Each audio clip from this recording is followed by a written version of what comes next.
Coming up on Roundabout, what is the next generation Chevrolet Corvette going to look like? Hell if we know, but we'll talk about it anyway. One guy is selling his 1955 Packard to help pay for an elective surgery that's going to make him less of a man. No, it's not a sex change operation. And our contestants face off in another round of Cartegories.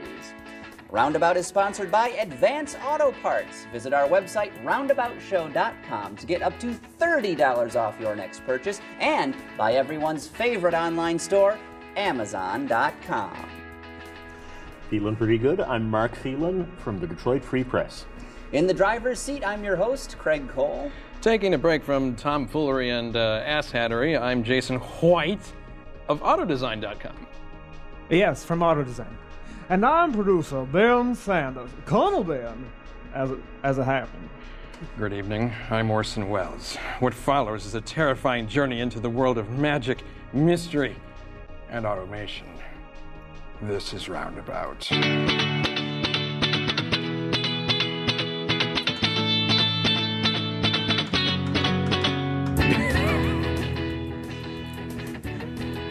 Welcome to Roundabout, episode 142, our weekly chat covering car culture, vehicle reviews, and some of the auto news you may have missed. Like a pro, Mark Phelan's first time on the show. Look at that, he nailed it. Absolutely nailed it. We have not seen performances like that from regulars. So I'm done now? I can leave? Not quite, but 5 more minutes. All downhill from here. It's all uphill. It's a struggle, let me tell you. Welcome to Roundabout, everyone. We're glad you could join us. We've got, of course, as you've already heard, Orson Welles, or in this case, Jason White, joining us again. I'm so honored to be back. And on the set again, which I know. we didn't have for a while, but this is lovely. Yeah.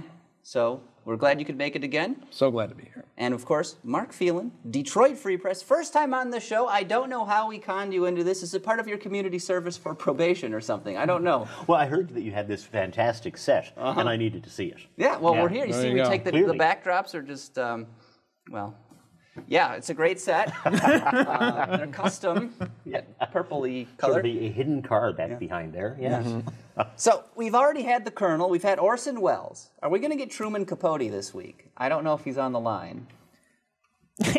I get really shy. I don't know if I want to talk about Truman. That's quite enough. Creeps me out every time, but I had to ask. Chat room has not heard him in quite a while. Anyway, we've got a lot of news to get through and not a whole lot of time. So, if you guys are ready, I think we should jump right into it.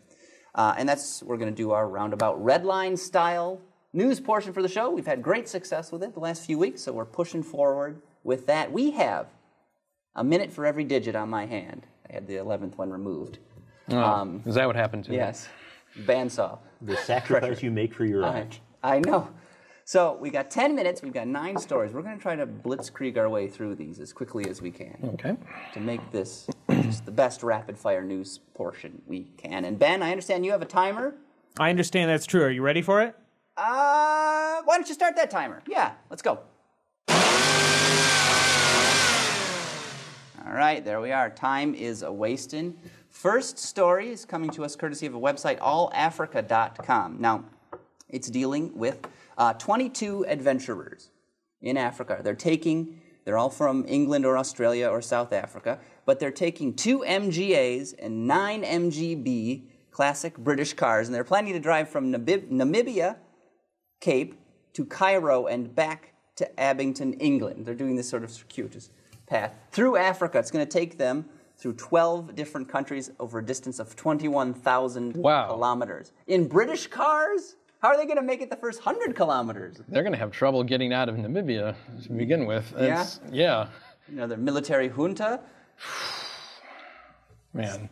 Well, there's probably so many old, broken-down English cars in the bones of the empire that, you'll find spare parts where they look. That's a good point. Are you suggesting that it could be like similar to the way Cuba is with their Soviet cars and just whatever American cars from 1950 whatever stop, and now they're just except it'll be littered with old Land Rover parts. Oh, yeah. It's like a choose your own adventure. You got to pick up the pieces as you go along, right? So we wish them the best of luck. I'm sure it'll be the trip of a lifetime should they survive. But British cars not the best reliability. No, with the Lucas Electrics. But moving along, Mark, a judge here in the States has some sound advice for some I folks. love this. It turns out that car thieves don't know all that much about cars. Really? And one of the best ways to keep, this by the way is from our friends at Jalopnik, and one of the best ways to keep your car from being stolen is to have a manual transmission. Because car thieves, they apparently want your car, but they are not really car people. So they don't know how to drive it. They're money people and they're free people. That must be it, yes. So a couple of folks somewhere in California tried to steal a car. It turned out it had a stick shift. They couldn't do anything. So they just jumped into the car and told the owner to drive them off. So magically turning a relatively minor car theft into kidnapping. Oh, that's great. Yes. If you're going to go in, you go all in. Totally. Right? And you might as well get the feds involved. Yes. Why Across not? the state line, right? Yeah. Yes, yeah. And we got this wonderful ruling from a judge in the 3rd Appellate District in California. We strongly discourage anyone from choosing a crime as a career. Nevertheless, as with any pursuit in life, one should be prepared. If you are planning to carjack someone, you should make sure you can drive a stick shift. And I think we can all live with that. Absolutely. I feel rather elite knowing how to drive one nowadays, frankly, in a sea of automatics. But anyway, very interesting that a judge would say that's sound advice. Jason, what have you got? Here, Okay. design-themed story. Yes, Car Scoop, restyling the Corvette. Few automotive topics generate more journalistic fervor than what will the next Corvette look like. Will it be retro? Will it be modern? Will Jeremy Clarkson find it appalling? What would a zombie Bill Mitchell do?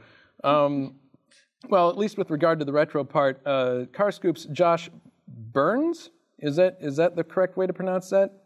I'm thinking David Byrne, whatever. He gives his 2 cents with his vision of the C7, which draws particular inspiration from the '69 Manta Ray concept. My own personal feeling is this relies too heavily on the past. I mean, you look at the lineage of Corvettes, and they didn't get where they are by looking backwards all the time. Every time you have a new one, it's something really, really different. But I want a Corvette with a straight 6-cylinder engine. A straight 6, not even a V6? Nope. Original. All right. Retro. I mean, this is fun as a what-if scenario, though. What do you think, Mark? I think it's kind of cool. Well, honestly, I think we're at the point now where GM has done too good a job of keeping this secret. And everybody is playing games, and no matter what, they're going to go farther out than GM has. They should have told us some stuff at this point. This one, it's a perfectly nice rendering that I would think any design school person could have done. It doesn't. If it didn't have the crossed flags on it, I'm not sure that I would look at it and say, oh yeah, that's a Corvette. But that's how most renderings are. I see a bit of Ferrari in there. It's the little Corvette items there are in there. When you see them, you go, oh yeah, there they are. But is it particularly moving the needle? No. We'll have to see what GM comes out with whenever they do. I think in Detroit this year, we might see Corvette. Maybe. It'd be great. It'll be on sale sometime next year. That's all we know for sure. sure. It's got to come out in Detroit. So. Yeah. Well, overall, awful or awesome? No, it's good. I would say it's good. It's a nice sketch. Mm-hmm. Yeah. Yeah. Thumb half up. So next up, we're halfway through our time, guys. We got to start firing on all cylinders here. All right. Next up, video on Autoblog Dash Cam in somebody's car, which I still don't understand why people do that, but I guess they just record randomly when they're driving. Oh, no, pardon me. This is from a police car. That actually makes perfect do that sense. as a matter of... So we got a story here on Autoblog. A police car dash cam caught a very unbelievable story. The officer had somebody in Maryland pulled over, and you're supposed to move over a lane. Generally, it's a law in some places, but it's good taste just to get over and give the officer a little bit of room. At minimum, it's good taste. Tractor trailer didn't, and he ended up grazing the patrol car and the officer in the process as he's standing there. Now, to be fair, the officer was practically on the white line. The guy pulled over in about the worst possible spot. He was asking for it, you're saying. Yeah, come on. I would have gone to the passenger seat. But, horrifying footage on dash cam. If you're watching the live feed, or you go and follow the link in the show notes at roundaboutshow.com, it's pretty terrifying. The guy looks like he's okay, though, after the impact. So if you watch it, it comes up in just a couple seconds. But terrifying nonetheless. License, Wait for registration, proof of insurance. Da, da, da, da, da. You going to give me a ticket or a lecture? Because I don't need both. Why aren't you wearing your seatbelt? Are those clogs you're wearing? Is that an... Whoa! My goodness. Close enough to shift the position of the camera in the police car. See, he's apparently rather Wow, unscathed. he's like... That's a sore elbow. Look at that. Ow. He's okay until he Yeah. hits the ground. Yeah. So there you go. It's a dangerous world. Be careful out there. Mark. Son of a bitch. Well, we've got the winner of, from our friends at CNET, we've got the winner of a contest Ford ran to run apps, and I think that we can all pretty quickly agree we hate these people because their app is called Dates FM, and they are a couple whose business is called Be Coupley. And What? That's not even a word. Hey, but it's got 2 capital letters in it, so it must be. Or it must be important, at least. And the idea is that this will help people find perfect places to go on their dates, epic social lives for couples. The whole thing makes no sense to me. If you're a couple, how much does it matter if you come up with the perfect place to go? To go to You want to do this what? to impress somebody. I'm better luck next time, Ford. That's all I can say. They're always trying to, with their technology, always trying to be out in front. Now everybody's sort of getting the voice-activated technology and stuff down pretty well, and now they're trying to push to the next thing, and this is, I don't know, a little odd. Plus, you can go to the app. Nothing there yet. Not even a that's beta great. that you can download yet. I tried. But you can in 13 hours. It says so on their site. So Wow. by the time this podcast comes out, here's looking at you, kid. Jason. I just realized, Okay. like that angle, it looks like I'm having a stroke or something. Comfort or leisure. The thing is, none of us cared. Oh, man! Good grief! Whoa! Okay. Time to bring out the long pants. All right, we're burning daylight. All right, okay. Netherlands-based Hewitt Brothers, I hope I'm pronouncing that right, are going ahead with their plans to produce 40 of their HB coupes in 2014. So if you're in the market for one of these retro beauties, now's the time to plunk down some green. Ooh, it's perfect. And by some, I mean a lot. The HB coupe is priced at around $87,400 for the base model, but the Cosworth-powered model, which is faster, will retail for probably about $101,000. The top-line car generates only 225 horsepower, but keep in mind that the car weighs about 1,700 pounds, so that'll move it pretty quickly. It shall pretty, too. Yeah, I hadn't seen this car before until Craig sent me the link today, and I got to say, I really am pleased with this. It's clean, it's classic, and they didn't shoehorn stupid 22-inch wheels on it. I mean, if I had the money, I'd probably want to drive something like this. Obviously, it has... You know, it's retro-themed and classic, but it has, I think one of the shots you can see a nav screen in the, it has a nav screen, so it's got a modern interior. Probably safety equipment. And you would like to think that it's got the safety of a modern car. And it'll need every one of those 220 horsepower to outrun the lawyers Volkswagen's going to sick on it because they so obviously ripped off Volkswagen's. I was just going to say, Yeah. But no, I found this. I think this is a really beautiful homage to motoring days gone by, and a great example of less is more. Yes. That you don't see very often. Well, we heard the engine revving. We hit red line, so we have exhausted our time. But we've got 2 stories left. Mark, you got to talk about this ballsy guy. Ah, well, yes. This is a guy in Virginia who is selling his '55 Packard. And if you're thinking, oh, great car. No. This is a parts car at best. It's up on blocks in his front yard. And he's selling it to raise half the money it will take for him to get a vasectomy. Now, I ask you, what? Who wants half a vasectomy? What is half a vasectomy? It's not going to be very effective. No. Does it just mean that it's like Russian roulette now? I mean... That's essentially what's happening now. You surrender. I'm speechless. Why anyone would want a vasectomy? First of all, is the whole concept of one just. Ugh. Well, and if you had that car in your front yard, I don't get the feeling that there's all that many women coming over to your house anyway. It's not just the one, it's the other 7 he has on blocks in his front yard. That's what counts. So I'm picturing some guy that looks like Quagmire. Oh, you're gonna get it. Yeah. All right.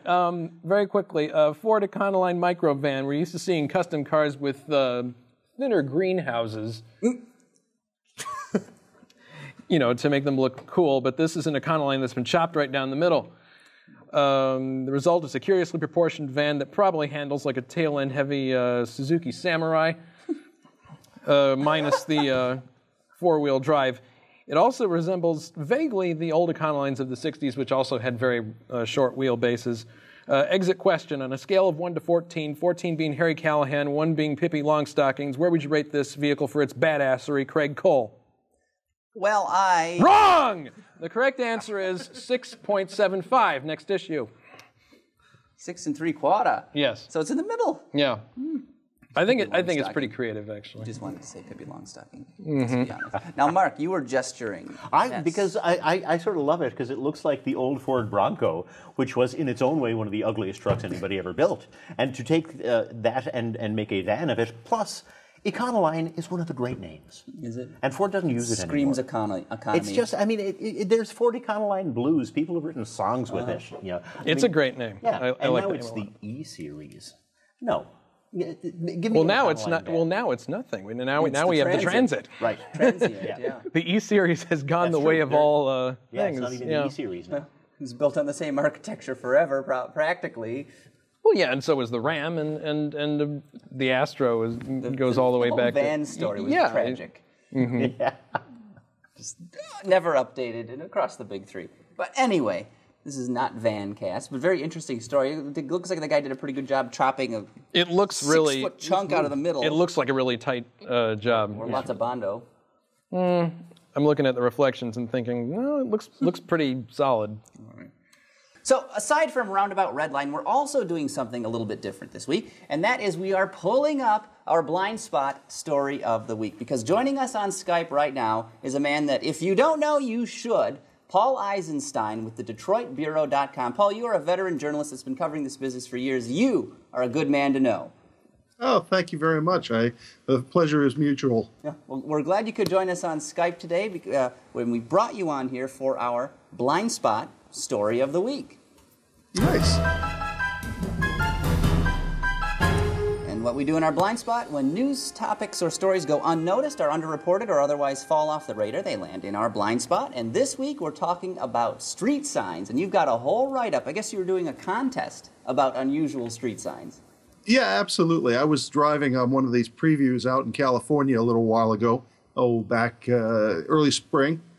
And I happened to be driving through a forest area where they had a little bit of problem with water on the road, and there was a sign that said, "Danger, algae ahead." Like a red tide bloom or something? Something like that. And I started thinking about it. As I was driving around, I started seeing really funky signs. Signs for things like, one farm that had a sign out front, "Free pigeon poop."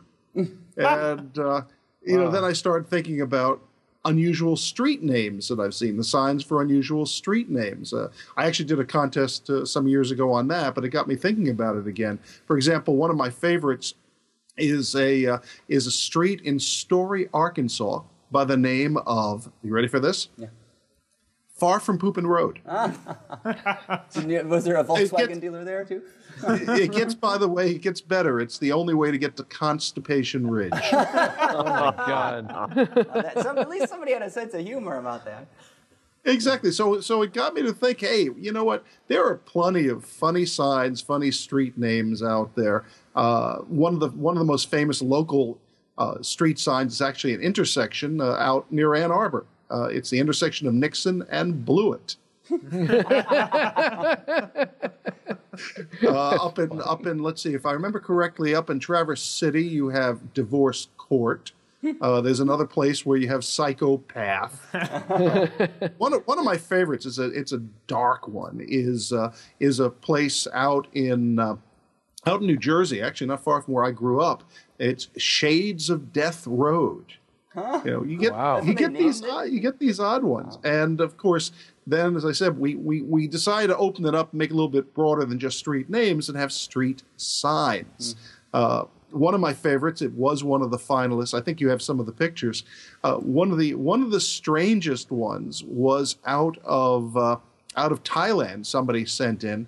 It was a promotional billboard for a new brand of water, as they declared, now with H2O. Oh, how convenient. Well, I just want to know what they had in the water before. Lead and mercury, probably. Probably. That would be Chinese water. Yes, exactly. Melamine. So yeah, there's one here that I've actually seen locally. The sidewalk or pathway ends, sidewalk ends. The sidewalk stops. There's grass there, and they put a sign. Just very convenient. Like, you know what's funny? We had about 5 different people send in different versions of this, and not from the same place. So apparently, for some reason, there are road crews making a lot of money putting up sidewalk end signs at the end of sidewalks all over the country. You know, if I guess that's for people who don't realize that green stuff isn't concrete. Maybe they have a stiff neck and they can't look down. You know. No, that's it. That's it. It's helpful. You know. Another classic one. No hooking. Mark, you got something to say about that. I love the graphic that went with that. Very graphic. Yeah. Oh my goodness. Now, Oh, no. where was that one contributed from, Paul? Do you remember? You know, I hate to tell you, but this was one of the 2 top vote getters in the contest, and we'll talk about that in a sec. And I thought I knew where it came from. Matter of fact, I originally thought it might be Detroit, but it wasn't. And it turns out that it was a fake story. It's a real sign, but unfortunately, our 2 top vote getters originally found their stuff online, created wonderful little bad stories about it, and we had to disqualify them, which is too bad. It's a great sign, and as he said when I confronted him, he said, "Yeah, but it got you to laugh, didn't it?" And he was right. And somebody is going to make a sign of that now. You know, so art will, life will imitate art, perhaps. Exactly. There is a sign. That's a real sign. I just don't know where it is. So if anybody watching or listening does know, please let us know. Must be Amsterdam. The other one I like, and just because of the absurdity, is the city parking limited to odd days, even days. It's crazy. Oh, city confusion. Now this is one of our new winners, and by the way, we did ask people to contribute, but we also had some nice gifts. The winner in the contest, which you can scroll down and show who won, they're getting a $500 Bridgestone gift certificate. Number 2 gets a nice digital camera, and the third winner, in the third place, will get a navigation system with real-time traffic. Well, why don't And by the way, we had over 100,000 people vote. 1,000? I was blown Wow. away. 100,000. The voting continued through our partnership with NBC.com. And so I don't know what the final number is now. We stopped and we did the calculations when it hit 101,000. So for all I know, it could be up to 110 right now. There you go. There you go. Now water with H2O. Be careful. The road has a problem. I love this one. It's dangerous. He got the punctuation right, but everything else wrong. Everything else is Got the wrong. contraction. That's true. Half the time our reporters can't figure out whether there's an apostrophe in it. Exactly. So this one you probably can't see very well, but this is from Windsor, Ontario. Electric, what is it? You can read it better on your end than I can. It's a short circuit with no outlets. That is good. Electricity drive is a short circuit with no outlets. It's funny. That's a real sign over in Windsor, Ontario. our neighbors to the south here in Detroit. Yeah, That's true, yeah. So Got what a were bunch the finalists? of Canadian Paul? signs. What were the finalists? Like the top 3? You know what? Can we go back? You'll see it. You had one of the you had the finalists up in front before. There we go. And so the winner right here was Falling Cows. That's what that is.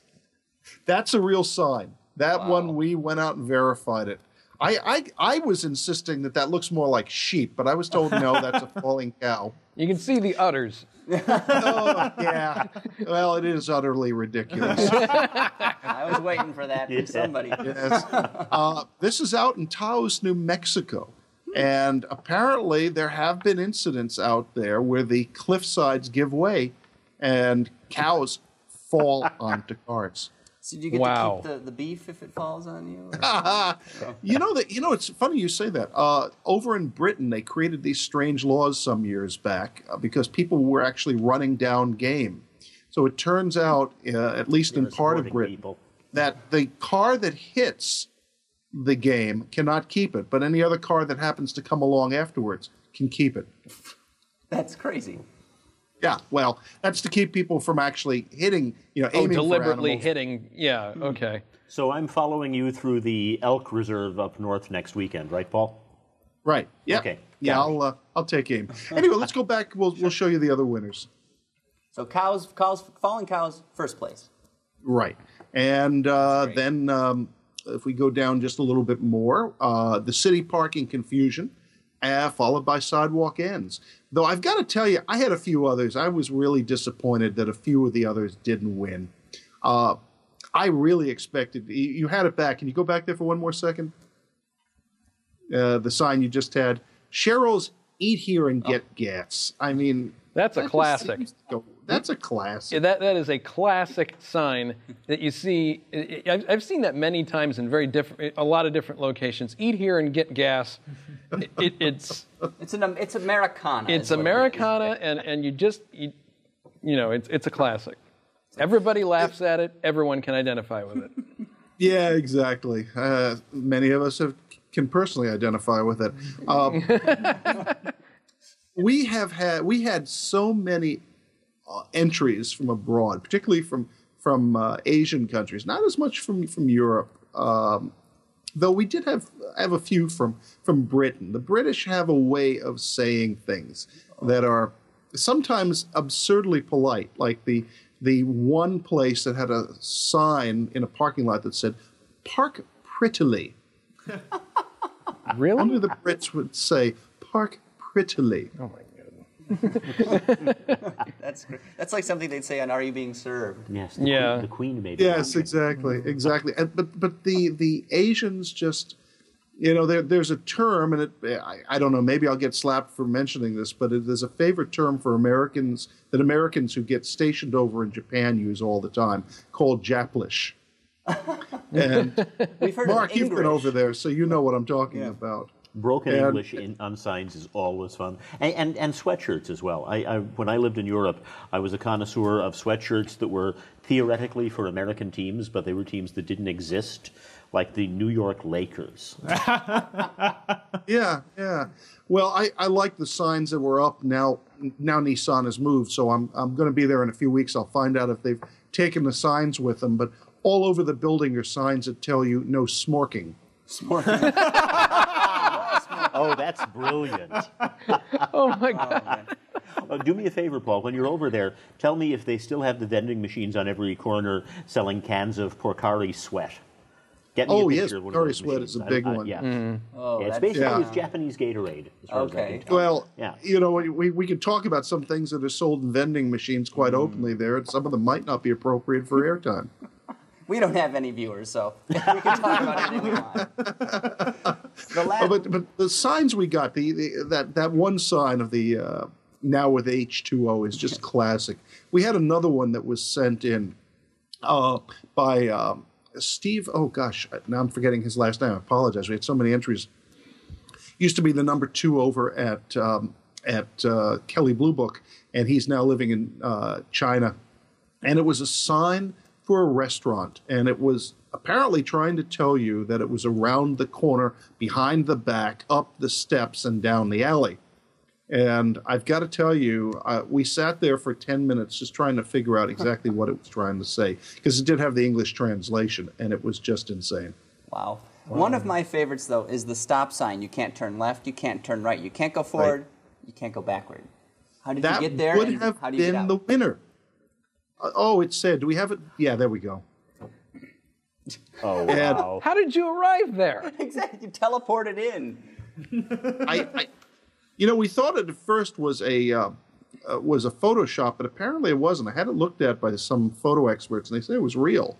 The problem was that it was also something that one of the guys lifted off the internet, and he didn't qualify. Our rules said you had to take the pictures yourself. Hilarious. So Yeah. that would have been number one. Yeah. That would have been it. That would have been my pick. Well, But that poor great bastard stuff. is probably still standing there. Yes.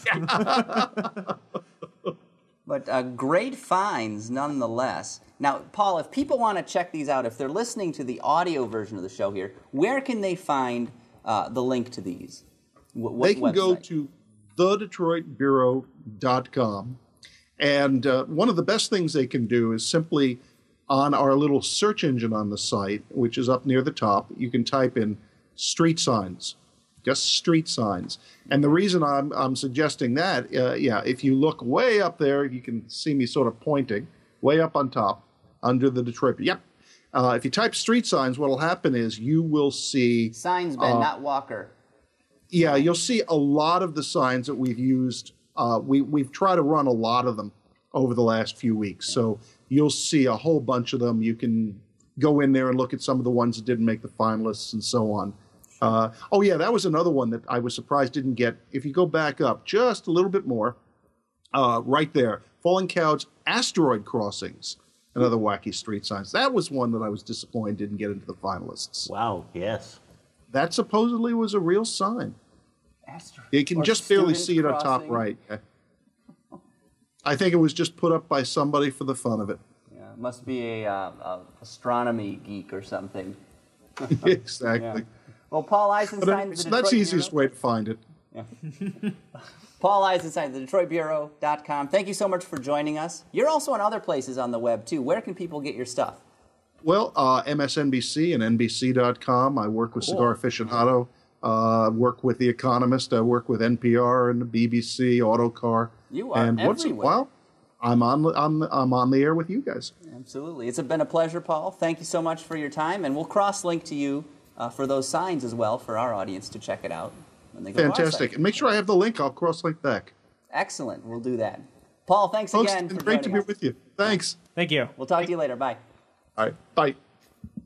So, Well, good stuff. What a nice fellow. Absolutely. So hilarious Those are great signs. signs. Have you guys seen anything like that? The one that comes to mind for me, it was supposed to be a sign for hidden driveways, but they left out the R, so it was hidden diveways. Yes, but somebody can't read apparently.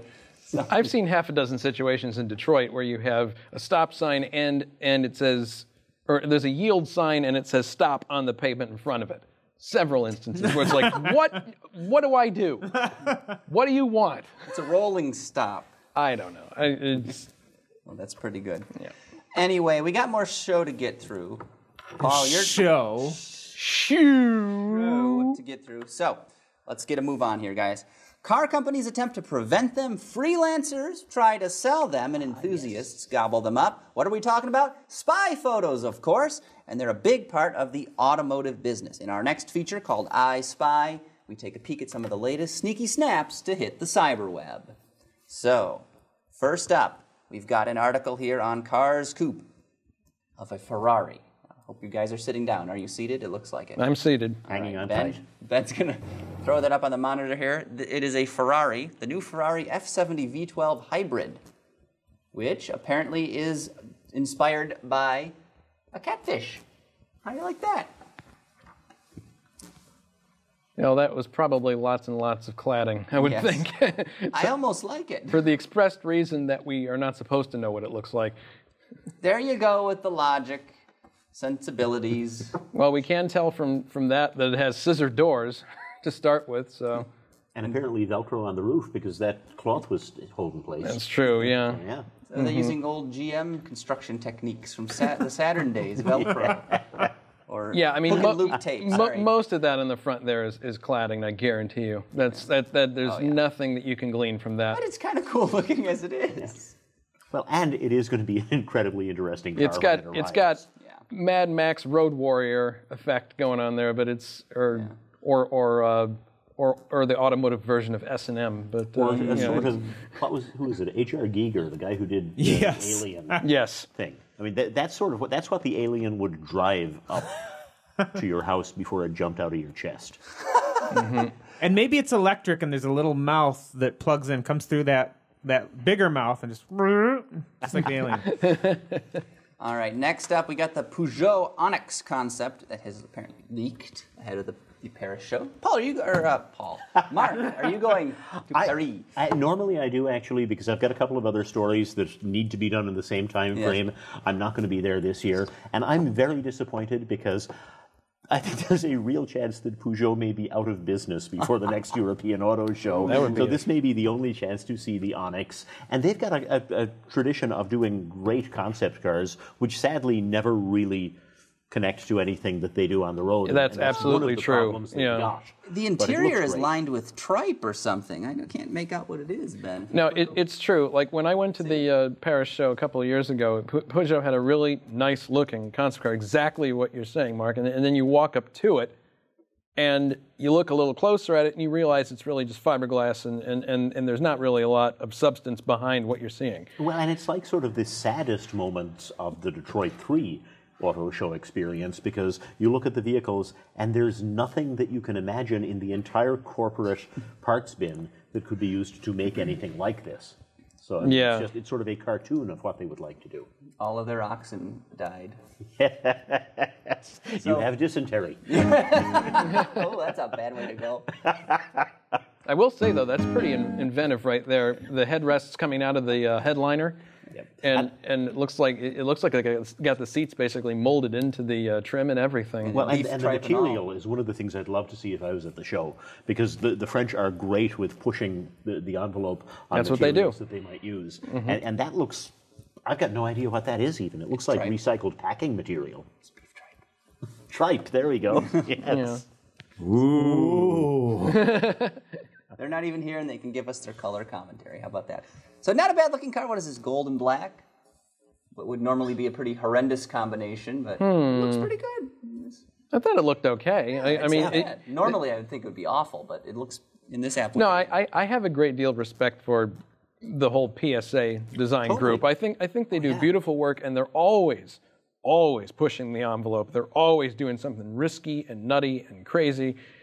And God bless them for doing that, because somebody's got to. No, I'm glad someone's out there kicking out the jams for everybody else. It may not work. It may not be something that you'd want to see in everything, but at least someone's trying it. And what they've done with the DS line of sort of premium versions for Citroën, I think that's just brilliant work. I'd love to see them last. It just, things are not looking particularly good for Peugeot. Speaking of pushing the envelope, our next car, Mercedes-Benz A-Class. Can't even say that with a straight face. But we've got a spy photo of this on Jalopnik. Okay. Photo credit goes to Bernhard Kollmeier from Der Spiegel. The Mirror.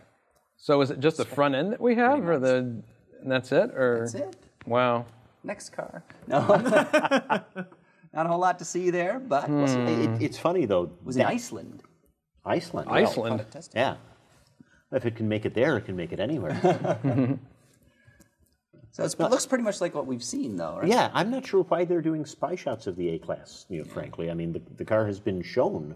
I'd be more interested in seeing the entire vehicle, because, the A-Class, you think, what's the proportion look like? Mm-hmm. Well, and the interesting thing is, even Mercedes itself seems to be willing to accept that the first A-Class was sort of a joke more than a car.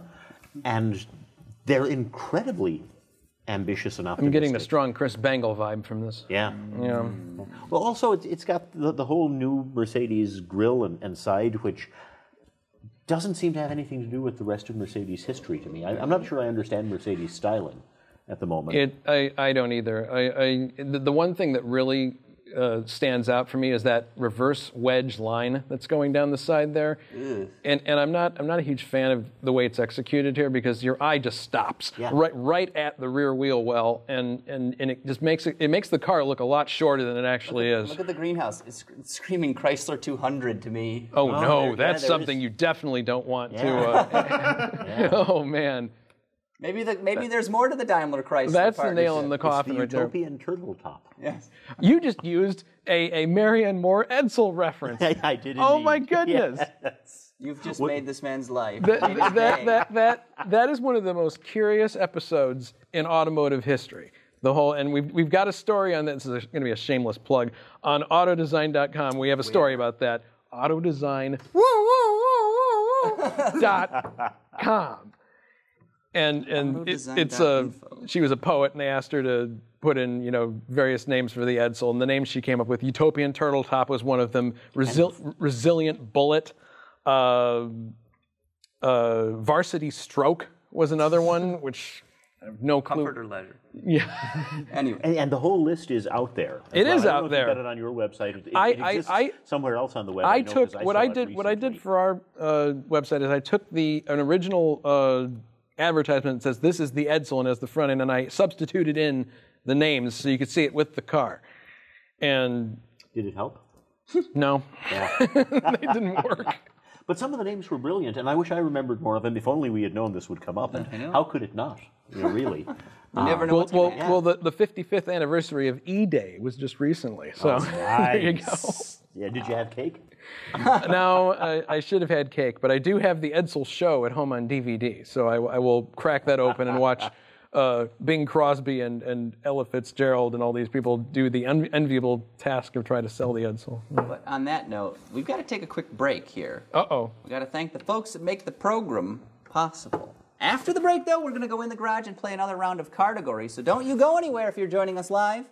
And please don't hit fast forward if you're listening to the edited podcast. But in the meantime, we've got to thank our friends at Amazon.com. They're a proud supporter of Roundabout. I don't know if you've been there before. This Amazon site is apparently taking off.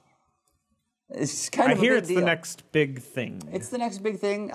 Is this in the rainforest somewhere, or Brazil, or it's the interwebs? You can get books and music there, I understand. Can you? Really? Yes. To specialize in books, printed books. Many types of books and music. Yes.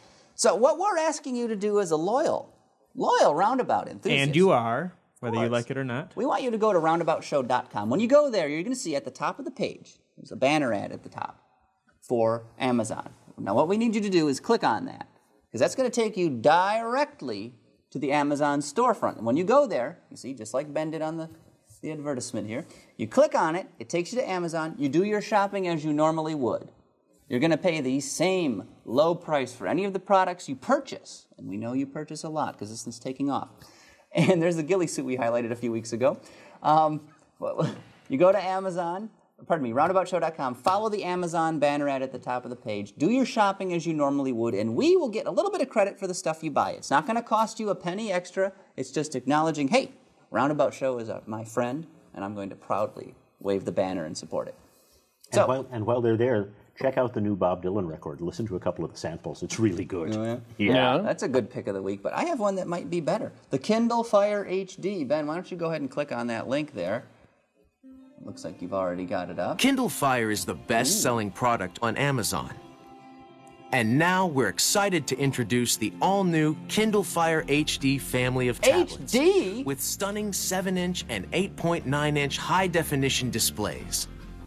Ben, have you ordered one yet? Not yet. All right, it's not an Apple product. Oh, that's right. Which I actually was hoping you would follow the link for the pick of the week, which you did not. See, I did. I thought for myself, which you say Apple people can't do.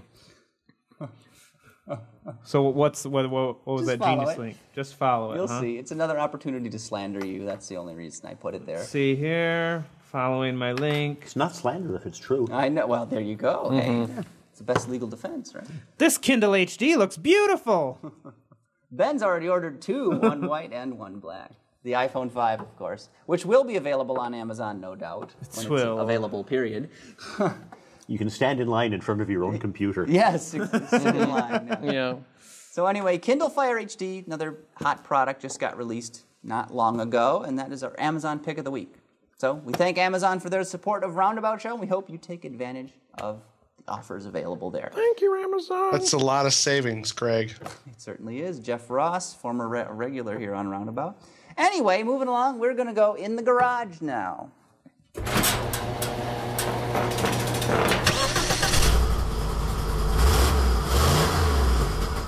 What was that? Is that the big block Lincoln, Ben? I believe so. With an exhaust leak. So here's where we talk about some of the cars we've been driving of late, and I was in a screamer, absolute rocket, the Porsche 911 Turbo S. At $189,000, it better be good, and it was. Mark, you said you've driven one before, haven't you? Yeah, and it's just amazing. And one of the things that I find amazing is that Porsche keeps managing to do 911s, and they've got the all-new 911 for just sort of the basic ones, but they're continuing the previous generation with the Turbo S and the top models, and even though you can see what the replacement is going to be, you still have a hard time imagining anything better than the Turbo S when you're driving it. It's fantastic. Absolutely. And the thing about it was, this car transcends fast. I was in a Boss 302 for a few days before I got this Porsche for a night. I only had it one night. The Boss 302, 444 horsepower. It's a rocket ship. That's sort of a different kind of fast. Yes. Yeah. The Boss 302 is you spool it up, and the thing is just a screamer, and it goes. The Porsche is in a different league of fast because it doesn't matter where the tachometer needle is pointing. It just goes. And it doesn't make a revving sound, vroom, vroom, or anything like that. There's no like exhaust note, really. You stomp on the pedal, and you're transported by some supernatural force from one point to the other. It's almost like time travel. You're gone. You're in a different place. It is so freaking fast. I was blown away. Easily the fastest car I've driven. I'm sure you... It's wow. What a great car. It's Mr. Gilbert, no less. So yeah, 530 horsepower, what do you expect? Rear engine, rear wheel drive. The thing just was... I got on it at one point and I just started laughing out loud hysterically. It was that quick because it's like 2 seconds and you're at 60 miles an hour. It's like, whoa. So, Mark, you were in something a little bit. I drove the Audi Allroad, which is absolutely delightful, except for the fact that until about 6 weeks ago, you could buy an almost identical car from Audi that cost less and did all the same stuff and got better fuel economy. The Allroad is basically the kind of buffed up crossover SUV version of the A4 station wagon. And the A4 station wagon was a great vehicle, and they have the same engine, the same transmission, all of the same running gear. But the Allroad costs $3,200 more because that's apparently how much people are willing to pay in order not to be seen in a station wagon. That's all I can think of. Because they're basically the same vehicle. Yeah. So in other words, great, but so was the wagon for less. Yeah. So in other words, this is kind of the equivalent of buying a Cimarron when you should have bought a Cavalier. Oh, I could not do that. No. Maybe that was a bit extreme. What about the design, Jason? It is mildly different from the standard A4 Avant. Mildly. It's mildly. It has the same Audi front end, but you've got the cladding down there, and it's just a little bit different. There's not really a whole lot that's setting it apart from the other Audis. But, and I have to say, part of what I find a little baffling and frustrating about it is that somebody mentioned the cladding. I mean, it's a station wagon that tries to differentiate with cladding around the wheel wells, and because it's an Audi, it's going to get a free pass on that, whereas that's the kind of stuff that used to get Pontiac and other brands absolutely sent through the ringer. Yep. I mean, it's cladding. It's not $3,200 worth of stuff. No. What is your stance on the grille? Are they evolving it? That single frame grille, is it evolving nicely, or are they running out of ideas? Is it getting kind of staid at this point? I don't know. I mean, I think I'm at the point now where I see that and I'm like, yes, it is an Audi. I mean, there are versions where you have, that helps when you have the license plate in there Yes. because it kind of connects the bumper between. When I see the whole thing just as one big maw, I don't care for it too much. I mean, it's not. It looks like they've got kind of the bar in the bottom color keyed to match the cladding, so it doesn't quite. It's not quite as forthright as it would be otherwise. I'm not a huge fan of when they suppress that element. I think it needs to be part of the overall look, because otherwise it just looks like this massive, nose on the front of it. It's just a bit much. It's weighty visually. It looks that's a good way to put it. It looks visually weighty. Yeah. Heavy. Now, were you in the Boss 302? I was. It's hard not to like that. Yeah. It's amazing how many different terrific versions of the Mustang Ford's managed to do, and how far they've managed to push the performance envelope with, a pretty ancient chassis. Well, live axle. It's the best damn live axle ever made. Exactly. Yeah, I mean, people complain about it, but only because they feel like it's got a live axle, and they should. I mean, there's nothing wrong with the handling and ride of any of the Mustangs, and the Boss is probably the best. I would say from a balance perspective, because the GT500, which I haven't driven, the Shelby, but like 62. It's too much. It's stunning. I mean, it's too much. It's an amazing accomplishment that they could put that much power on the ground in a Mustang. And the fact that you're driving a Mustang that has a carbon fiber drive shaft is just sort of unearthly. Yeah. So, I mean, and it's a marvelous car, but for just all-around balance and comfort and ease, it's hard to beat the boss. You're right. So who's the boss? Not Tony. Hold on to your butt. So, there you go. That concludes In the Garage. So, it's time now for another game of Cartegories, and if you don't remember, we've done this before. Here's how it works. Each of us will take a turn drawing a virtual card. Now, they'll be selected at random and kept a secret, so don't go spilling the beans, guys. Each card contains a particular car-themed category, hence the name Cartegory.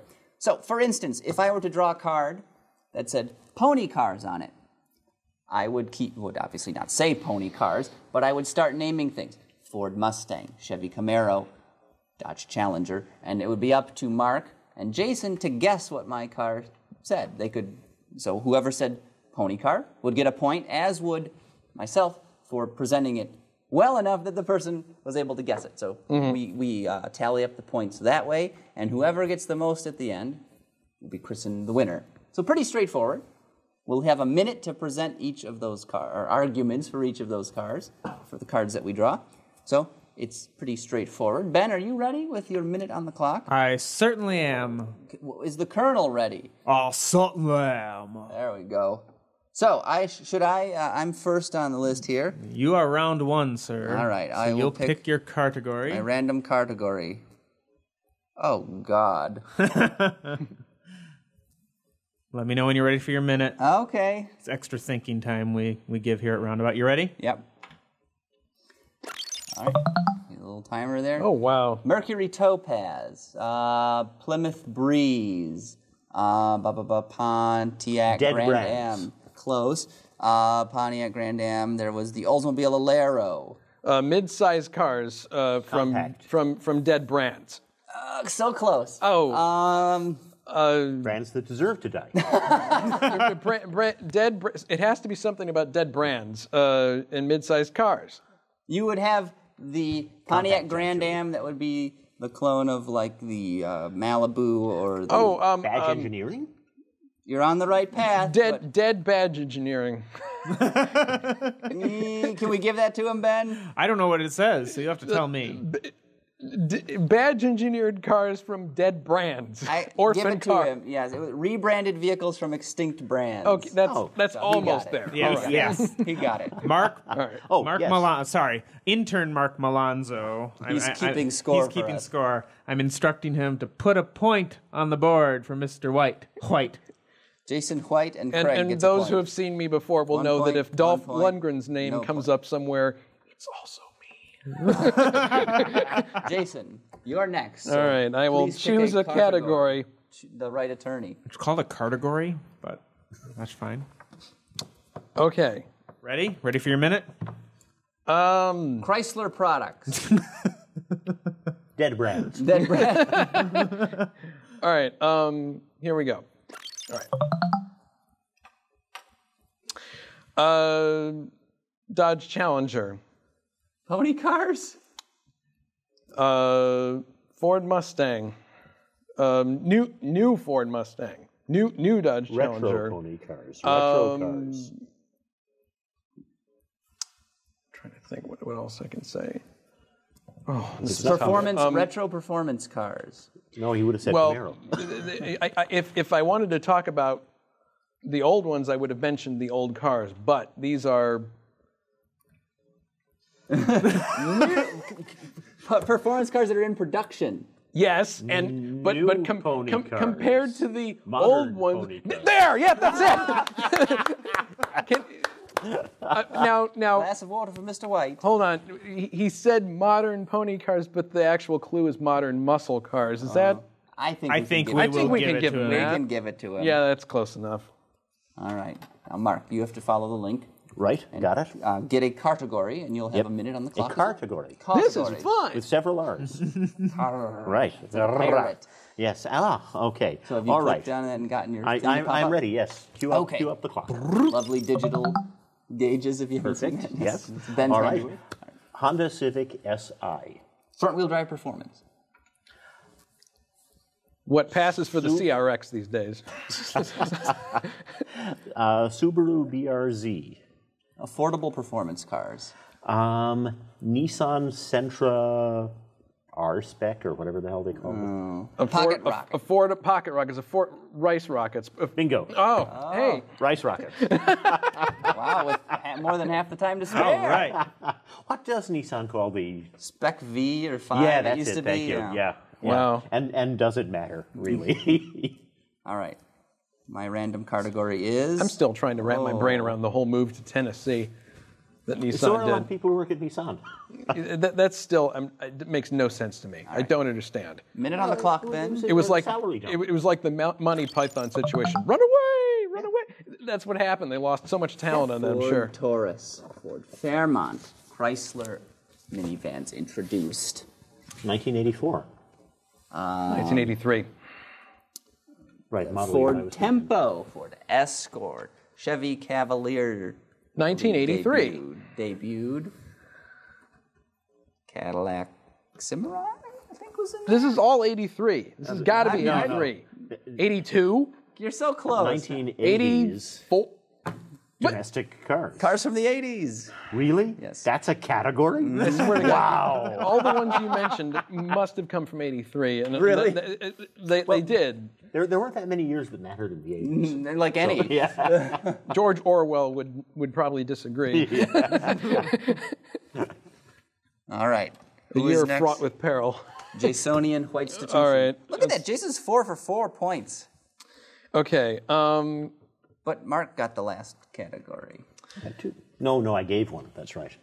I don't know. I'm confused. Doesn't No, Mark... I think All Mark, right. Mark Let does me get that point. Okay. When put the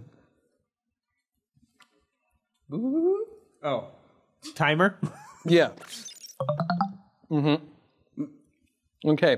So you walk into the front office of a OEM or a supplier. You're sitting there to wait for whoever. Wait.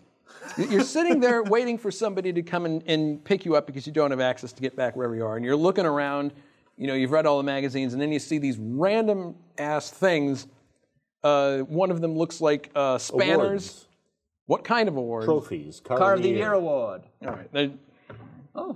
Car awards. So. Well, that was a sneaky way to get to that. Yeah, that.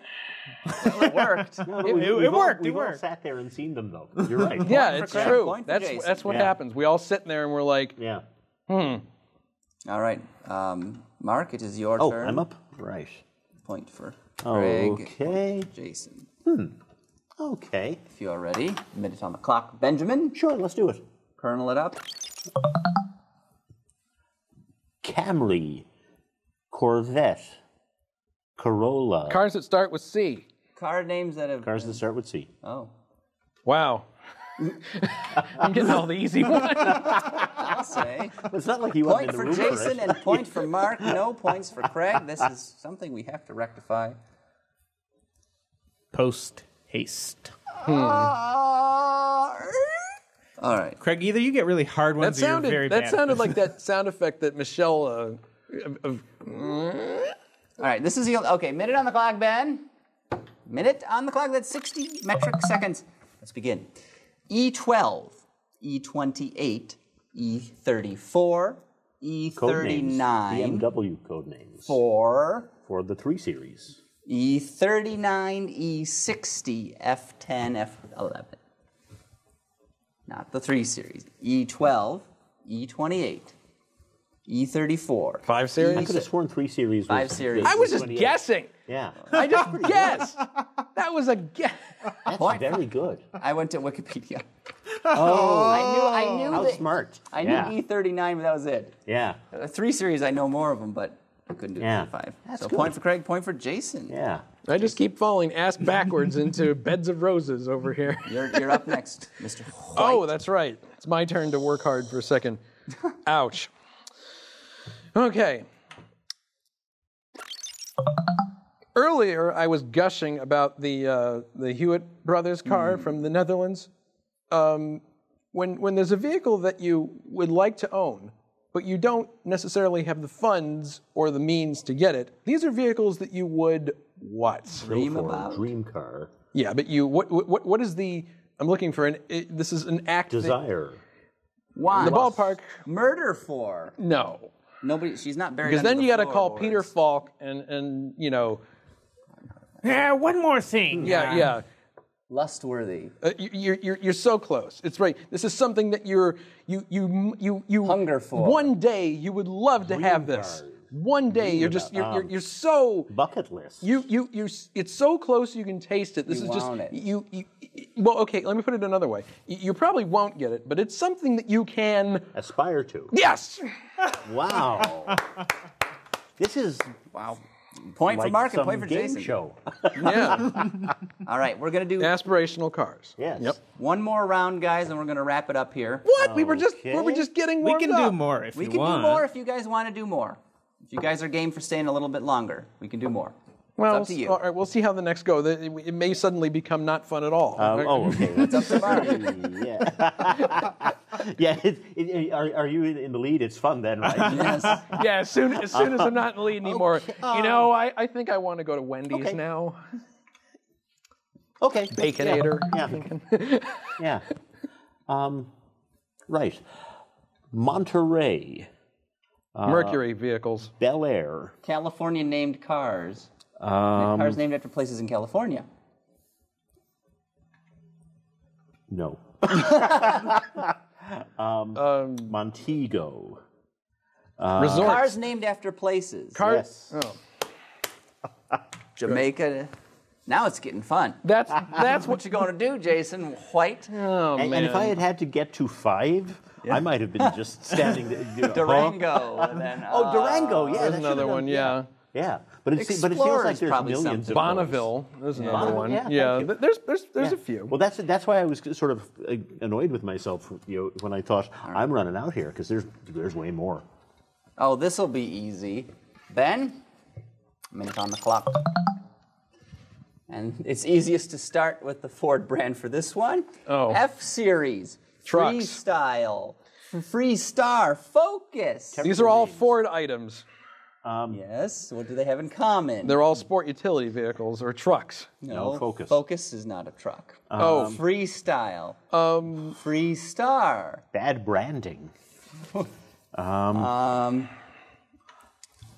Good grief. Fremont. Ford Fremont. They begin with F. They not all. There you They all go. be. Oh, You didn't say that already? no, I did not. I Mark thought that was gets a too point. obvious. I don't think it's possible. Was that too a snort obvious. we Yes, just heard? Wow. that was a snort. Yes. grief. Yes, I'm afraid so. Point for Craig, point for Mark. That means goose egg for Jason. Wait a minute. Are you taking points away no. as you're giving them? It's each round you either get a point or you don't.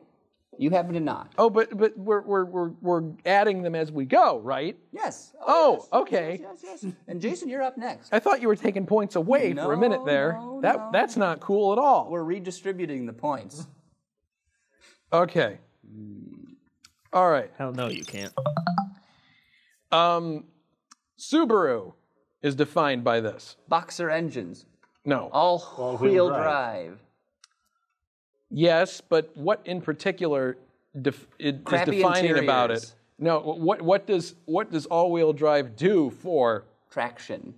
No, I mean it's something that makes people come into the Unique selling proposition. Yes, but what is it that absolutely Brand identity. Thank you. All-wheel drive branded cars. Mark is on fire. Not Wow, literally. that seems pretty generous, actually, that I got that. Thank you. All right. All right. Who's next? Mark. Okay. So that was a point for Jason and Mark. All right. Let's see. Speeding. Improper. I'm sorry. Okay, you go. Speeding. Improper passing. Misdemeanors. Moving violations. Bingo. Yep. I like this game. This is way more getting fun than fun that again. stupid dealership game. Oh, jeez. You should have seen when we were playing the dealership game where we're Dungeons and Dealers. Dungeons and Dealers. You Great run, name. You run your own fictitious dealership. Yeah. And you set With elves? incentives. I sold Bentley Arnages for half price. Wow. Well, Ben, after Very the show, we'll have good. to show Mark a crash course on that. Oh my goodness! What? Okay, minute on the clock. QX56. That's an Infinity. Ugly cars. Kashki. Bad names. QX. Weird Nissan vehicles. Yeah. The Crossovers. No. Ugly crossovers. Giant vehicles that grow Q7. weeds underneath them because they can't Quattro. sell them. Start with Q. You gotta be kidding me. How many of these are alphabet questions? Ben, let's see your last. Well, I think there's an upper limit to that category. Yeah. You saw it here first, and now you're probably all tuning out. All right, from now on, I'm just going to start shouting out letters. Just randomly. That was a point for Craig and a point for Mark. All Jason, right. you're up next, Mr. White. Second to final round. Okay. Second to final round.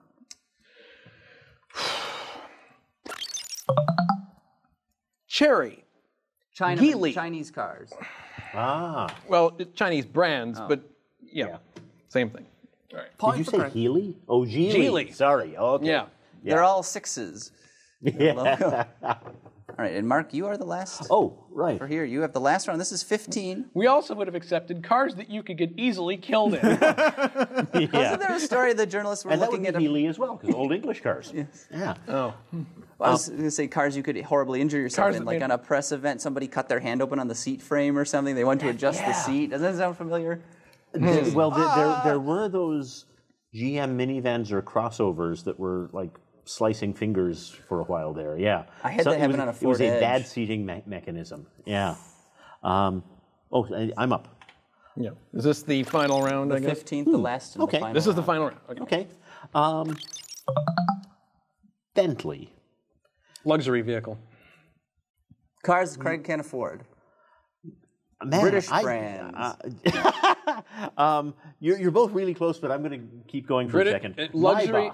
Maybach. High-end luxury brands. Yeah, I think that's got to work. It's expensive cars, but I don't think anybody's ever Point going for to Jason. get that exact two words. And both of you were close enough. Yeah. There we be.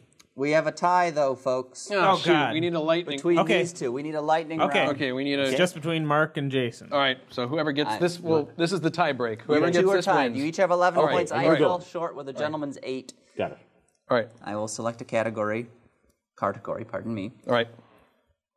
How the hell do you do that one? I'm skipping it. And that one, because I don't Cars know. that start with S. Here we go. Minute on the clock, Ben. Toyota Camry. A B C D E F G. Honda Civic natural gas. Boring cars. You got it. Yes. You got it. He nailed it. That's exactly it.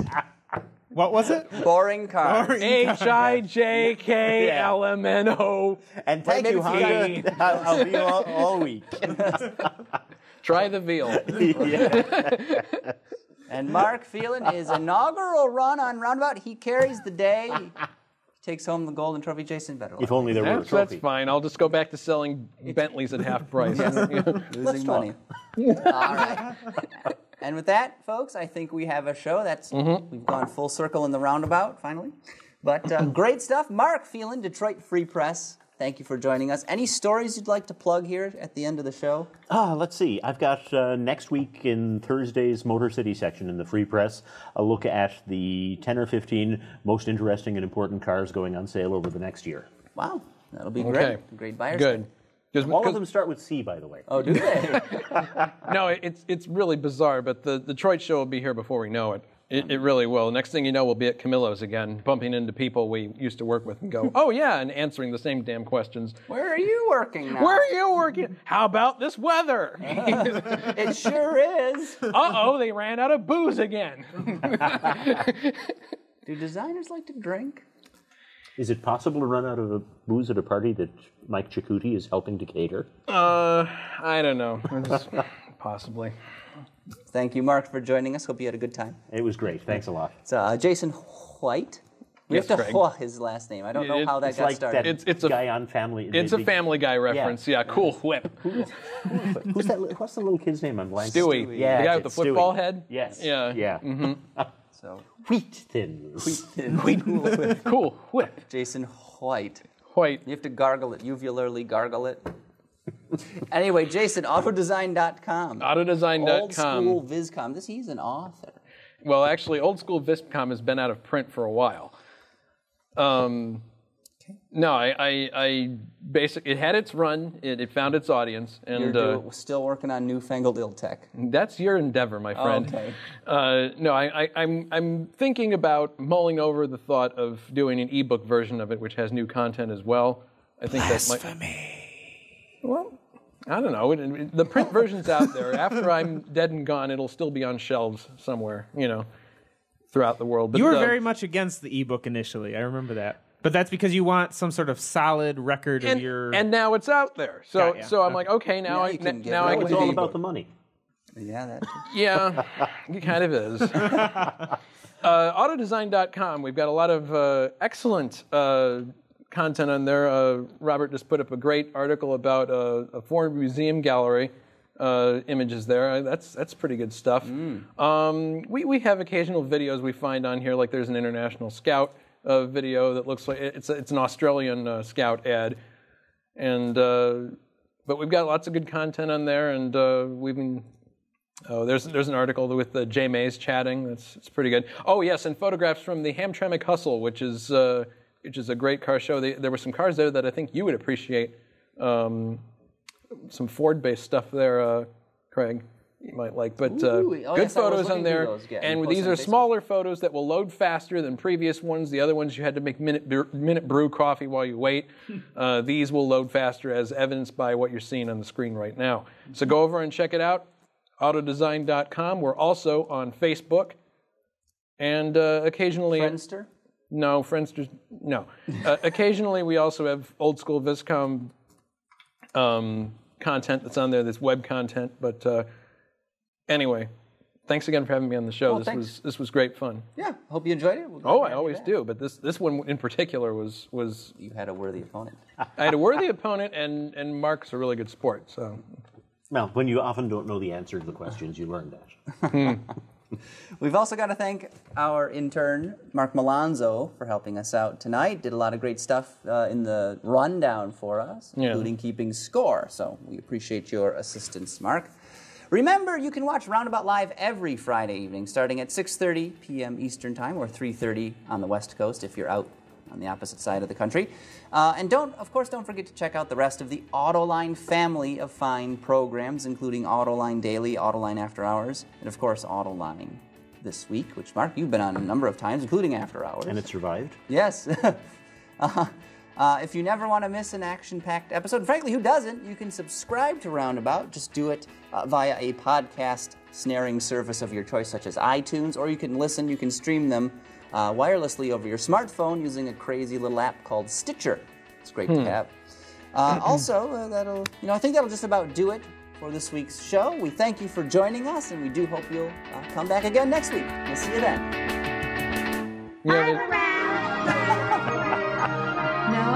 Ben, I almost forgot to mention, we have a new sponsor joining us on the show. What's that? It's wow. No.